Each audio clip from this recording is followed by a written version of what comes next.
وزیر کاروبار درویه فلسطین ریاد المالیک جبو ایریشن رژیم تروریست بین لی پرسین کرن جه سوجی محکمه جزای ناونتوی ره مکتوبک نامه اکشاند داخوازه کادن آلی پرسین جی جه تمثیلکار دائمی نتوین یک بوی ریاد منصور راد.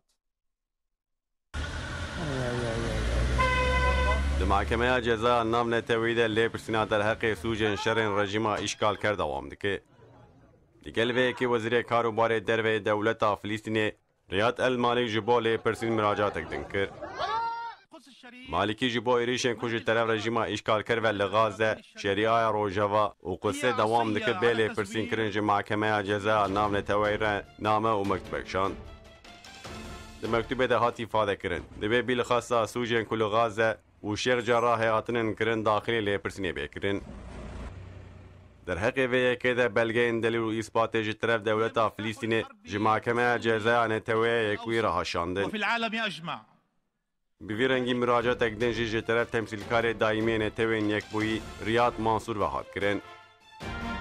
منصور دو مراجعه خود ifade کرد. رژیم تروریست ایریشن سیویلان مکتبان نخوشخانه اند که جبر وی که ده در حق وان ایریشن هوانه ده لی پرسین به دست بکرن. منصور هر وا ifade کرد. لغازه آنها 5000 کسی خود سپارتن مکتبان. جبوان کسان دوی آلیکاریا انسانی بشاندن. منصور داخواست کرد. بلا سکرتری گشتی نتوین یک بوی جبو فلسطینیان بانگا آلیکاریا انسانی عاجل بکه. جبر کنه توین یک بوی لهمبر ایریشن سیونیسان ناکه و ناو حرکت و تفگره که شرم و عیبک مزنه. هر وا منصور ناو ندا لی ایما کرکو امریکا ناهل در حق سوجن سیونیسان لی پرسین بفکرن. ونحن نحيي الامين العام للامم